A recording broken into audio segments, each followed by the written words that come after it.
Hi friends, ಎಲ್ಲರಿಗೂ ನಮಸ್ಕಾರ. Friends, ಹಿಂದಿನ ವಿಡಿಯೋದಲ್ಲಿ ನೋಡಿದರೆ ನಾನು ಕೆಲವೊಂದು ರಿಪೋರ್ಟ್ ಎಲ್ಲ ಮಾಡಿದ್ದೆ. ಹಾಗೆ ಇವತ್ತು ಕ್ಲೀನಿಂಗ್ ಮಾಡೋಣ ಅಂತ ಬಂದಿದ್ದೀನಿ.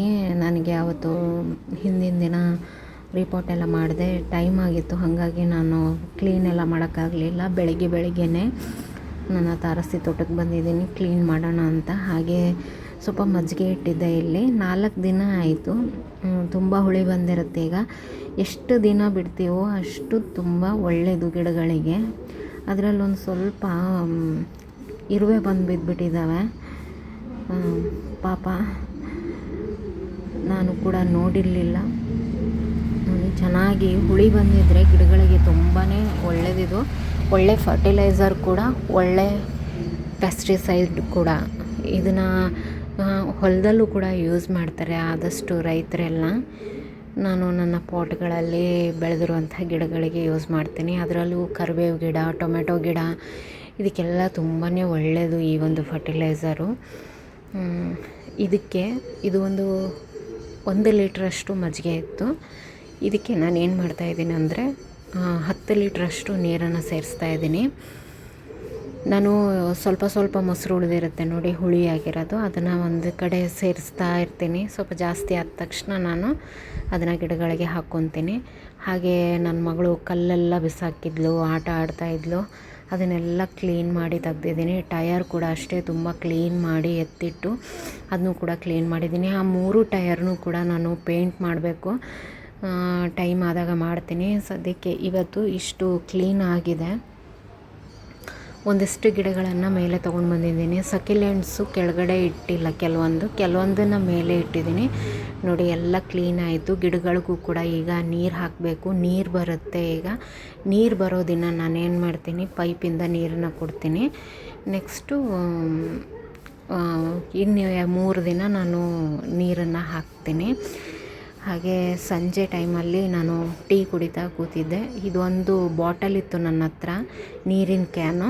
ಈ ಕ್ಯಾನನ್ನು ಗಿಡಕ್ಕೆ ಉಪಯೋಗಿಸೋಣ ಅಂತ. ಸ್ವಲ್ಪ ಹಾಳಾಗಿದೆ ಇದು, ಅದಕ್ಕೋಸ್ಕರ ಇದನ್ನು ಯೂಸ್ ಮಾಡ್ತಾಯಿದ್ದೀನಿ.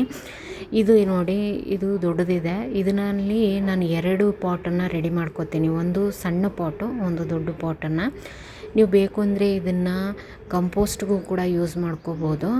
ಯಾಕಂದರೆ ನಳ ಇದೆ ನೋಡಿ, ಹಾಗಾಗಿ ನಾನು ಇದಕ್ಕೆ ಹೋಲನ್ನು ಹಾಕಿ ಕಂಪೋಸ್ಟಿಗೆ ಮಾಡ್ತಾಯಿಲ್ಲ, ನಾನು ಪಾಟ್ ಮಾಡ್ಕೋಬೇಕು ಅಂತಲೇ ಇದನ್ನು ಕಟ್ ಮಾಡ್ತಾಯಿದ್ದೀನಿ. ಇದು ಮೇಲೆ ಇರುವಂಥ ಪೋರ್ಷನ್ ಏನಿದೆಯಲ್ಲ, ಅದು ಒಂದು ಸಣ್ಣ ಪಾಟಾಗಿ ರೆಡಿ ಆಗುತ್ತೆ. ಕೆಳಗಡೆದು ದಾಸವಾಳ, ಹೂವಿನ ಗಿಡಗಳು, ದೊಡ್ಡದು ಹಣ್ಣಿನ ಗಿಡಗಳನ್ನ ನಾವು ಹಚ್ಕೋಬೋದು.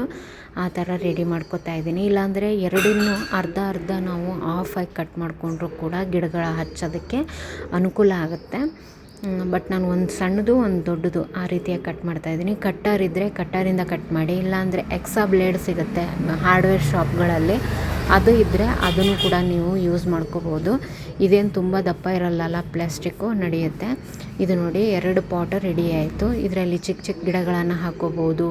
ಹಾಗೆ ಇದು ದೊಡ್ಡ ಗಿಡಗಳನ್ನು ನಾವು ಹಾಕ್ಕೊಳೋದಕ್ಕೆ ಯೂಸ್ ಆಗುತ್ತೆ.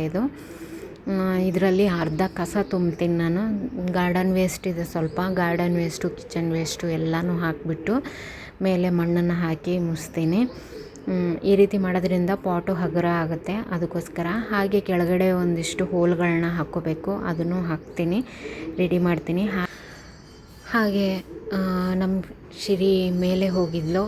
ಅವಳು ತೊಂಡೆಕಾಯಿ ಹಣ್ಣು ನೋಡಿಬಿಟ್ಟು ಈ ಹಣ್ಣನ್ನು ತೆಗ್ದಿಲ್ಲ ಅಂತ ಹೇಳ್ತಾ ಇದ್ಲು. ನಮ್ಮ ಮನೆಯವರು ಇದನ್ನು ವಿಡಿಯೋ ಮಾಡಿದ್ದು, ನಾನು ಮೇಲೆ ಹೋಗಿರಲಿಲ್ಲ, ಅವರಿಬ್ಬರೇ ಹೋಗಿದ್ದು. ಆ ಹಣ್ಣನ್ನು ತಿಂತೀನಿ ಅಂದ್ಲಂತೆ, ಹಾಗಾಗಿ ತಿನ್ನಿಸಿದ್ದಾರೆ.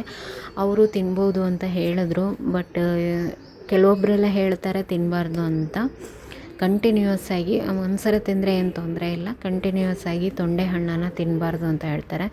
ನಾನು ಕೂಡ ಸರ್ಚ್ ಮಾಡಿದೆ, ಬಟ್ ಒಬ್ಬರು ತಿನ್ಬೋದು ಅಂತ ಹೇಳ್ತಾರೆ, ಒಬ್ಬರು ತಿನ್ನಬಾರ್ದು ಅಂತ ಹೇಳ್ತಾರೆ.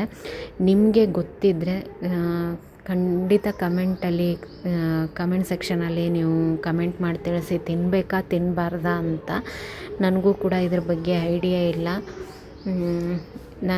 ಅವಳು ಒಂದು ಹಣ್ಣನ್ನು ತಿಂದಳು. ನಮ್ಮನೆಯವರು ತಿನ್ಬೋದು ಅಂತ ಹೇಳಿ ತಿನ್ನಿಸಿದ್ದು, ಏನೂ ಆಗೋದಿಲ್ಲ ಅಂತ.